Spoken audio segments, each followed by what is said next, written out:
Hey everybody, my name is Corey, and today I competed in the under 1600 section of the Valentine's Day Open in Pinecrest, Florida. So there were 5 games total, and spoiler alert, I did win first place. I won all 5 games. So today will be an overview of those games. So here we have round 1. I played the black pieces against Rahul Kumar. And so we start off with a Caro Khan. We go into the classical variation. Typically, I play bishop to f5 here, but I have been learning a new line with knight f6 takes and pawn takes.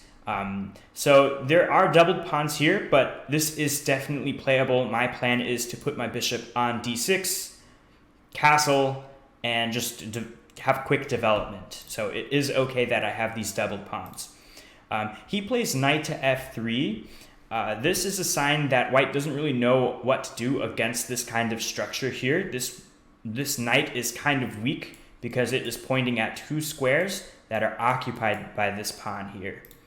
So I continue with bishop d6, bishop c4, castles, bishop g4, pinning the knight to the queen. h3 was played, asking me what I'm going to do, if I'm going to back up or take the knight. I decide to back up. Queen d3 was played, rook e8, queen b3 was played. So now I have to worry. This pawn is under attack. This pawn is under attack. Currently, I am protecting the pawn with my bishop. So what I do, I move my queen up here to guard this pawn, as well as add an extra defender to this pawn. So if I were to one day, oops, sorry about that arrow. If I were to one day take this knight, my queen will be guarding both of these squares. So that's why I moved my queen to that square. Here we have the move g4. I play bishop g6, bishop d2, knight d7, knight h4. So I had a good move here. This would have been strong, this check, forcing the king to go down or here, and then possibly continue the attack with bishop here. But at this point, I did blunder. I did do bishop e4, this move here. And this is a blunder because when I moved my knight, my queen is no longer protecting the square. So that means if the bishop takes this pawn with check, I will have to move my king because it is protected by the queen, and then I'll lose my rook. So as soon as I made this move, I realized that I blundered. So he took, I moved my king. So, and then he played f3. So in my mind, I'm like, okay, this move doesn't look too good because now the king is a bit exposed. So I'm probably going to lose material here, but I'm going to try my best to complicate the position as much as possible and go for an attack on the king side. So I play rook e7, which apparently was a huge blunder. But nevertheless, f takes e4, I take the bishop, and e5. And at this point, like now I'm just losing a piece. And this is really why it was a blunder. At this point, like if I do take the pawn, well, I get checkmated. The queen takes the rook, and it's going to be backed up by this rook. So obviously, I cannot take here. What I do need to do at this point is complicate matters even further, and that's why I made the move knight c5, targeting the queen.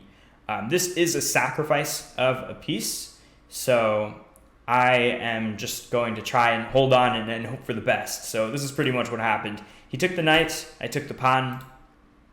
Knight f3, bishop g3, hoping to one day get my bishop down here and queen here and, I don't know, do some attack, bring my rooks into the game and start attacking on this king side here. But the computer says I'm completely losing, so it's a good thing that my opponent eventually blundered. Bishop e1, rook e8, rook d1. Now I get this rook e2 move in. And I think it looks nice. Obviously, the computer says I'm still lost, but there are some complications that white has to worry about here. Rook d2, rook f e7, doubling up on that e file. Rook takes e2, rook takes e2. And here is the big blunder of his game. he played the move bishop f2. Pretty much any other move would have been fine. But here I took, and he moved his king. So had he taken the bishop with his rook, then I have queen here check. So let me actually play this out. If he would have taken with the rook, he would just get checkmated like this. This is a check. If he blocks it with the rook, I take the rook, and I'm guarded by my rook. That would be mate.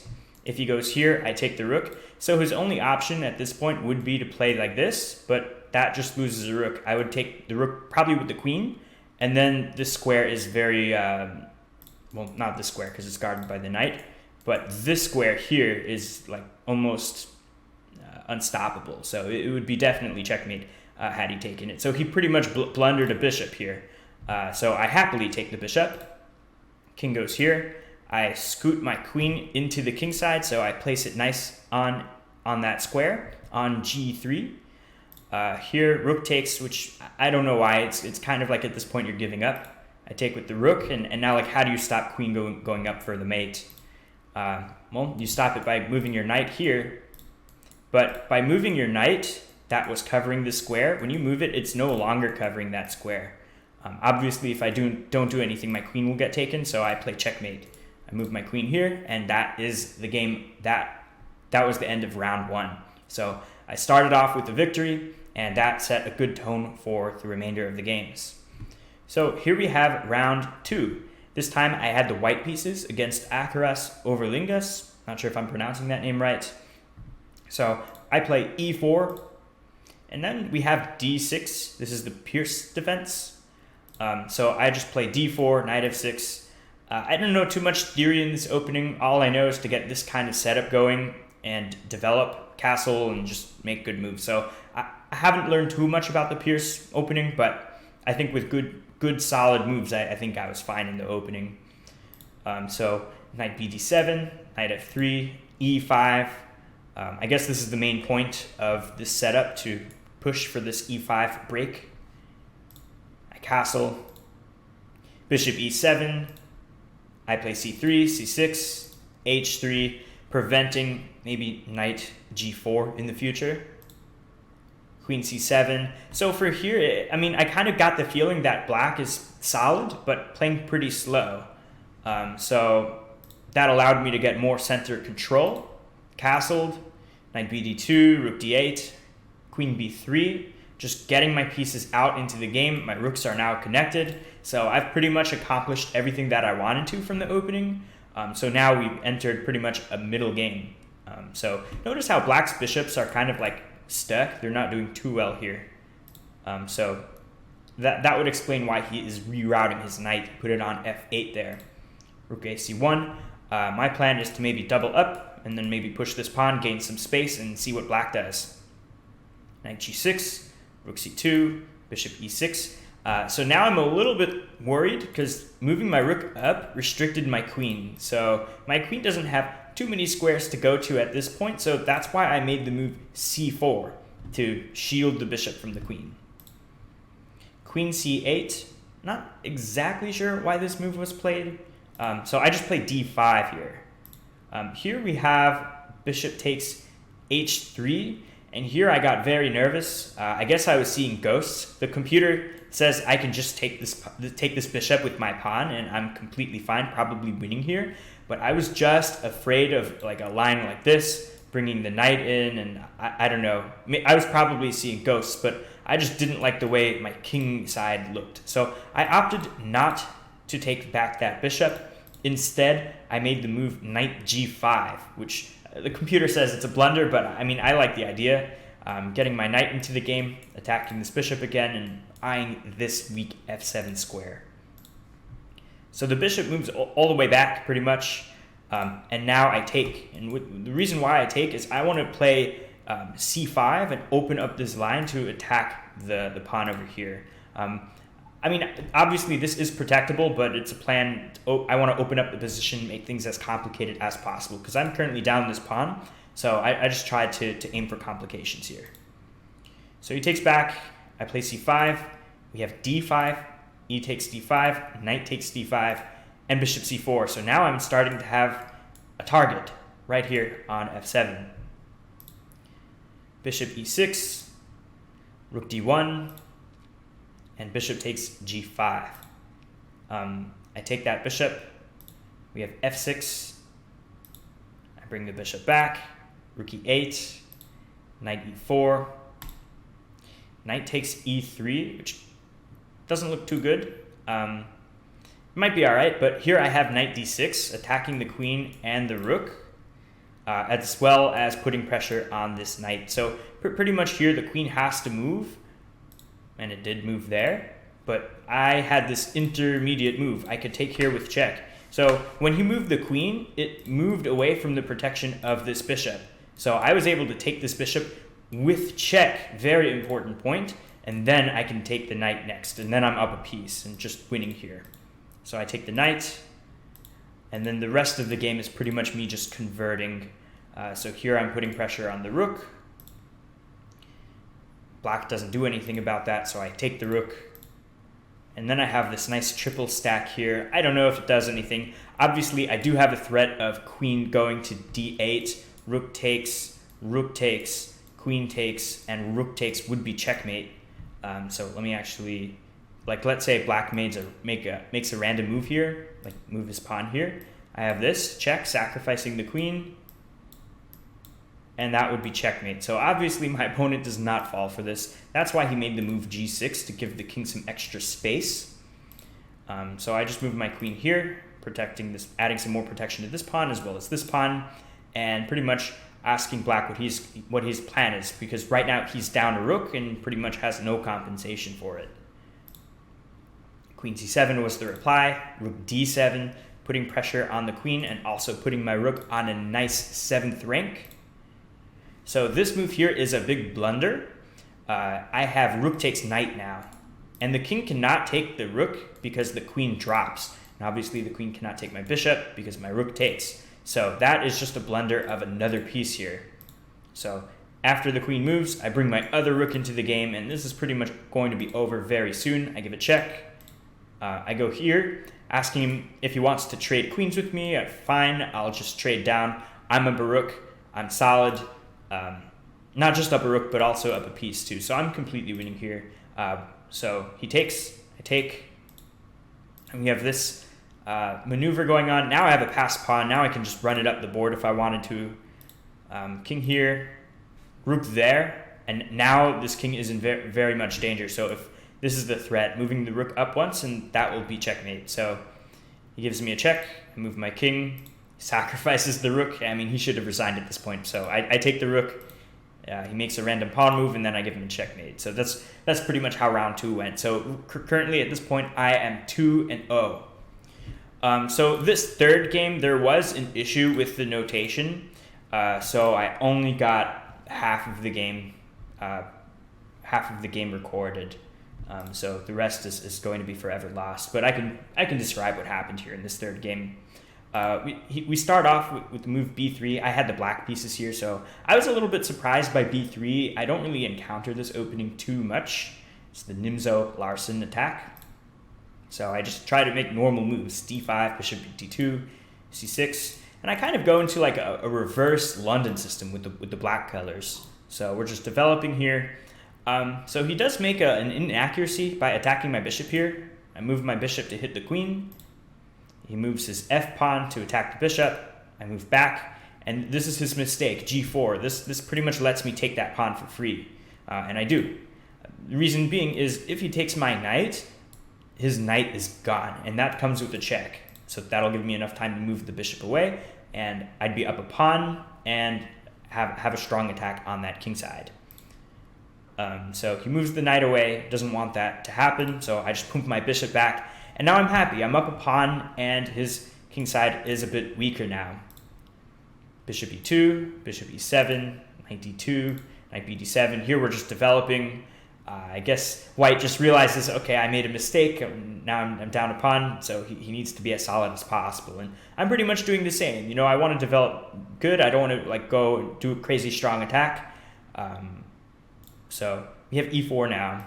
D takes, f takes, bishop g6. I don't want to go for trades at this point. I kind of liked how my bishop was here. I kind of like the power that it had on this diagonal in particular. I feel like trading that bishop would do me no good because that just helps white develop, and like maybe after queen takes, you would queenside castle, for example. So he makes the move e5. I play knight e4. I think this is a nice active move, threatening bishop here, and then of course if knight takes, you have queen takes. If king takes, queen here is mate. So knight takes, bishop takes, and now I have a pin going on here. So he has to play bishop f3. Now I check with the other bishop. King moves. I move the other bishop. Bishop a3. This is nice for him because it does stop me from castling at the moment. So that's why I played bishop e7, offering a bishop trade. He does not accept that trade. Smart for him because you generally don't want to trade when you're down on material. I play queen a5. It looks pretty active, so I played it. Bishop d2, bishop b4, takes and takes. So he did do that trade after all, just in a different way. Rook b1. I don't think this is the most accurate move because my bishop is now looking at it. So if this pawn were to ever move, the bishop would be looking at that rook, which comes in very nicely. I castle queenside here. Rook c1, queen a3, b4 was played. So actually, this is the part where I messed up. Now that I realize it, I believe he must have played pawn to c3, if I recall correctly. I don't exactly remember, but this is the point where my notation cuts off. So I'll just describe pretty much what happens. I'm pretty sure I blunder my bishop somehow, but I have a lot of compensation here on the king side. His king is pretty much wide open. So actually, no, I'm sorry. I blundered my knight. Although I wasn't sure. I don't think it's a blunder. I actually took the pawn at some point. He made some sort of combination where he was able to win my knight back. So he was up by a piece. He was up by a full knight. But I had my bishop still in the game and my rooks. I was able to put a lot of pressure on this king side, and he ended up flagging. He ran out of time. It was a very last second thing. As soon as his timer flagged, I saw he pressed the clock really loud, but it was too late. The timer went to 0, and I pointed it out. I said, "Sorry, you flagged," and he pretty much stormed off. So that was the third game. Sorry, I couldn't keep the notation complete for this game, but the other games don't have that problem. It was just this game 3. So that was game 3. Here we have game 4, and here I had the black pieces. So we start off with e4, c6, another Caro-Kann, and this time we go for an exchange variation. We have knight c3, knight c6, knight f3, knight f6, bringing out the knights. Bishop e5, I play a6 here now, asking the bishop what it wants to do. Does it want to go back, or does it want to take my knight? It decides to take my knight. I take back, and now I have the bishop pair, which is a small advantage, I think. I do have this weak pawn that I need to worry about, though, so that is the caveat to that. So white castles. Now I play bishop g4. I like this pin because now he doesn't have a bishop to block here. So it's kind of nice for me, but he does play queen d3, getting out of this pin, which is quite logical. I play e6, knight e5, queen c7, bishop f4, threatening some discovery. Like if he were to, I don't know, go, oh, the threat is to go here with the knight, hitting the rook, and also at the same time hitting the queen, and the knight would be protecting that bishop. So I play bishop here to guard that threat, to make sure that when the knight does move, I'll just be able to, I don't know, take this knight. Actually, no, I'm sorry. If the knight moves, I'll just take the knight, and my queen is now protecting the bishop. So that's what I would have played. Bishop moves back. I play bishop f5 now to hit the queen. And here I really like my position. Queen e2 is played. Castle f3 was played. So I play queen b6 now, targeting this pawn and this pawn. I don't know how you can save both. So he plays knight d3, but this just loses material here. But the way I do it is I take the bishop first, because if I were to take this one, like maybe he could block. I don't know. I just felt like because I was up on material, I would win this pawn. I may as well trade down. So that's why I took the bishop, and also his pawn structure weakens when he takes back. So now I take, knight f2. Now I slide my rook into the game, so now I'm pointing at this pawn here. Knight d1, bishop g6.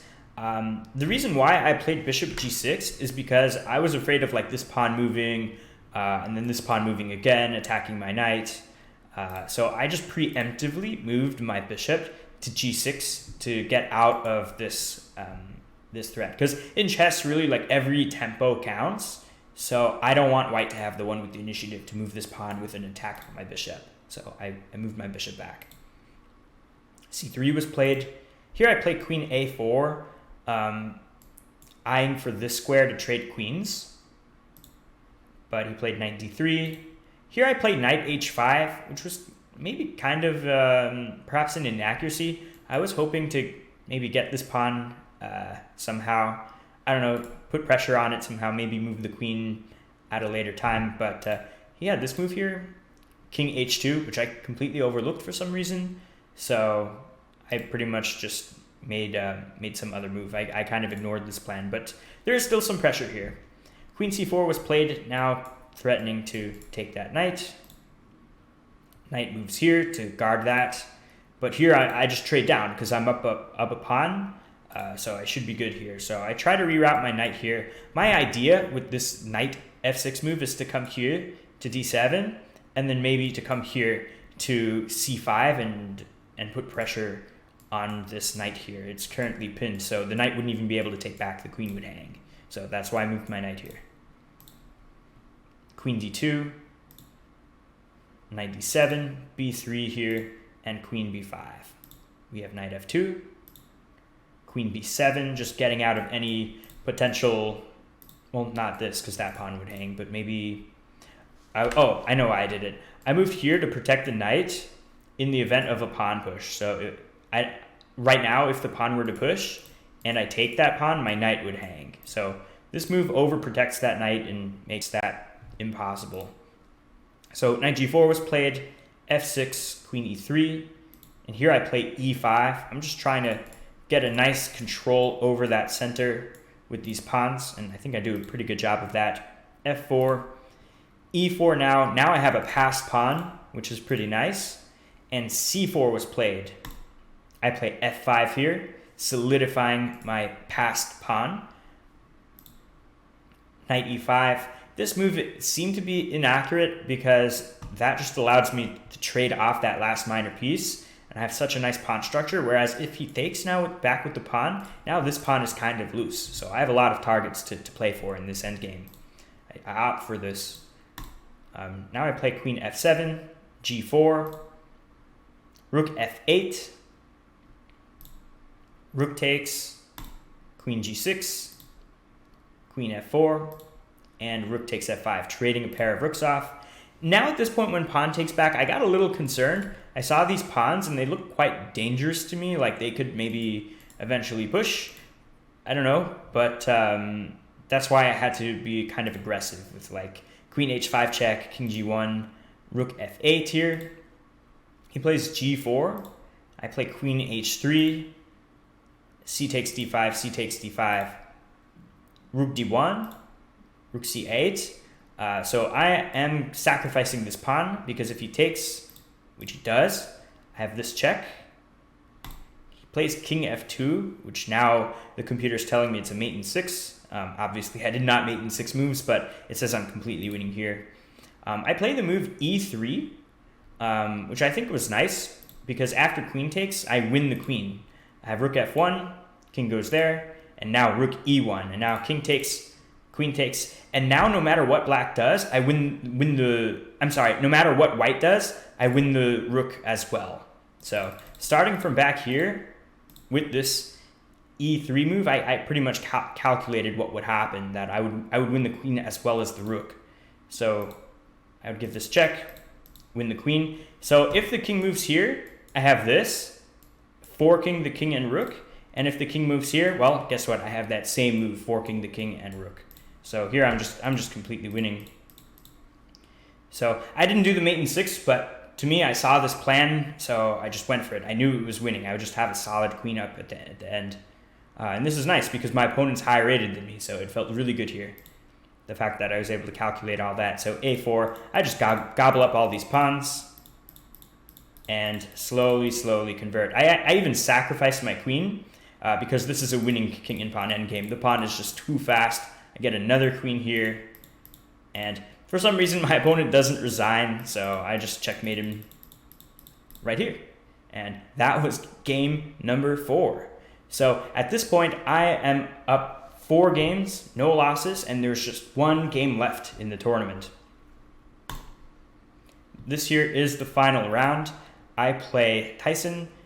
So the tournament situation was, at this point, because I had won all of my games, I was the sole leader. This person here, Tyson, he so far he won 3 of his games and drew 1. So pretty much what that meant for me is if I win this game or make a draw, I win first place. Obviously, if I lose, Tyson will be first place. So this game was very critical to the overall standings of the tournament. So I had the white pieces here. We start off with e4, e5, knight f3, knight c6, knight c3, and bishop c5. So I have been doing a lot of preparation against this particular setup. And one move that I have that's really powerful is knight takes e5. So you may look at this and say, Corey, aren't you just giving up a knight for free? Well, if he takes, I have this d4 fork. And that's exactly what happened. He moves his bishop back, which is really not correct. He really should have taken and then moved the knight or something else. But he moved the bishop back. I take the knight. Now just straight up out of the opening, I'm up a pawn. And the rest of the game here went really smooth for me, I have to say. Knight e7, bishop g5, just putting pressure here. If he pushes the pawn to block, I take the pawn simply. So I think this bishop g5 is pretty strong. h6, bishop h4. And what's nice is this bishop is kind of off place, so it doesn't have anywhere to go to like do anything about that pin. And if he pushes this move here, if he plays pawn to g5, his king side is a lot weaker. He castles here, which I think is a big inaccuracy. What he should have done is made some sort of plan to castle queenside, because I have my pieces that are going to try to attack his king somehow. But really it has a direct impact with knight d5. Now I'm putting a lot of pressure on this pin here. If black takes my knight, he drops the queen, so he has to play bishop c5 to protect that knight. But here I have a killer move. I play pawn to b4, attacking that bishop. So now where exactly is this bishop going to go? If it goes back, well, I take the knight here. So he plays c6 to try to counterattack, meaning if I take the bishop, he takes my knight. But I was cool with that because I would be up yet another pawn. So I do go for this. I remove the defender here. Right now, the knight is protecting that pawn. So I take the knight, and then I take the pawn with my queen. And as you notice, black has 1, 2, 3, 4, 5, 6 pawns. And I have 1, 2, 3, 4, 5, 6, 7, 8 pawns. Plus, I have complete center control. And my bishop is way more active compared to black's bishop. This pawn can never move to open up this bishop because that would simply lose the pawn.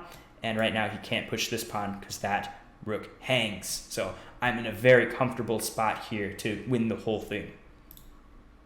Rook e8. I play f4. This was a bit ambitious. The resulting move g5 resulted in some complications, but I was completely fine here. After a long think, I castled queenside. I was a little bit skeptical of doing this because now my king is a little bit wide open, especially here, but I didn't see a good way for black to attack it. And so I felt fine here. He takes my pawn. That's fine. I would completely allow him to take back that pawn. Now his pawns are doubled here, and this pawn is going to be a target later on. So I play bishop c4, rook f8, queen d6, asking him if he wants to trade queens, because at this point, wow, I would love to trade queens here and just have a nice, comfortable end game here. But he does not want to. He plays queen g5. I play h4 here. Obviously, the queen cannot take this pawn because I'll slide one of my rooks to this g1 square. And at that point, I would simply win the queen because the queen wouldn't be able to move because my rook would be targeting that king. So black does not fall for this trick. Instead, he moves back to g7. I play queen f6 here, again asking him if he wants to trade queens. This time, if he does trade queens, I take with the pawn, and I kind of like my position here. But he plays queen g3. I played bishop d3. I was sort of concerned of the queen coming to this square to give a check, so I block it off. a5 was played. Now I take this pawn for free. Queen takes h6. The queen gives me a check on e3, but I simply move out of the way. Now the queen doesn't have any other checks. a4 was played. At this point, I was getting sort of nervous, kind of. Maybe he had a plan of, I don't know, maybe moving his rook one day somewhere here and guarding, but like right now, he wouldn't be able to do that. My bishop is very nicely placed here, guarding this diagonal. So the rook can't come here to go here because the bishop guards this square, and the rook can't come here to go here because also the bishop guards that square. So, but what I really was afraid of is this pawn pushing one more time, and then the rook would come down here and then move here. So with that in mind, I go for a counterattack because this idea would be too slow compared to my plan of moving my rook here, or actually perhaps just taking and then trading down or something. So that's why I moved my rook to f1. Queen takes c5, but now I have rook takes f4, and now look at black's king side and my pieces. It's pretty much encroaching that side. Rook a6, attacking the queen here, but that just loses the rook. I just chop that off. f6 was played here. I could have dropped my bishop back and continued the game, but I wanted to attack. That's why I played rook g4 check, king f7, queen takes f6, king e8, queen d6, at this point offering a queen trade. I'm okay if he takes the bishop at the end because look, I'm up a complete rook. It would be an exchange up, but because of this passed pawn and this passed pawn, this is completely winning for me. So he actually does take. I take with the pawn. Helps my structure just a little bit. He takes my bishop. So currently, if you look at the material count here, I am up 1, 2, 3, 4, 5, 6 pawns, and he just has 3 pawns, and they are completely locked up. He has a bishop and a rook, and I have 2 rooks. So I have a rook for the bishop, but these pawns are going to save my tuchus. Let's go with h5, start rolling this pawn up the board. Hopefully one day it can become a queen. We have rook h8, rook h1, bringing my other rook in to protect that pawn. The king comes down to f7. My rook here is doing a nice job at cutting off the king from coming closer to this pawn. So what I should have done here is just push the pawn and then push it again maybe. But for some reason I gave a check there, and now I push, which is actually pretty good now. But what he should have done was maybe come closer this way. But okay, I would have played this. That was my plan. Yeah, to play g4, connecting these pawns. That was my plan. So, but he moved here, and now the king is cut off even farther away from that pawn. So I push it. I play h6 now. Bishop b7. I play rook h5 now. And really what I was afraid of at this point, not really afraid, but kind of concerned, is the king coming down to e5, attacking the rook, attacking the pawn. I mean, I'd have nothing really to worry about moving here, but I don't know, this would just cause for some complication. So I just play rook h5 here, cutting off the king from coming to one of these 3 squares, and the king can also not come over here. So the king is a bit restricted. Even though he would be taking that pawn, I have very good hopes for this pawn here. He does take that pawn, but I push again, and now this pawn is just 1 square away from getting a queen. So all I would need to do is put this rook here, and it's game over, lights out, pretty much. So king goes here, I move my rook, king here. I slide my other rook this way to give a check to the king, temporarily leaving the guard of that pawn. King goes here, I give another check, king goes there, I give another check, king goes there. And now I have both of my rooks on that 7th rank, and this looks so nice for me. He takes, I give a check. At first, like, I wanted to maybe take this bishop, but then I realized that would be hanging a rook, and probably the pawn will fall too, and then the game will be a little bit unknown. So I actually went back. I repeated one move, and then I went for this line where I pretty much say, all right, if we're going to trade rooks, I'm winning here because I have this passed pawn and I have a rook. So this is what we go for. I have a rook, 3 pawns, and he has a king, 3 pawns, and a bishop. The only difference is my pawn is completely on the outside. It's not near any of black's pawns, whereas my 2 pawns are doing a good job at holding off this guy here.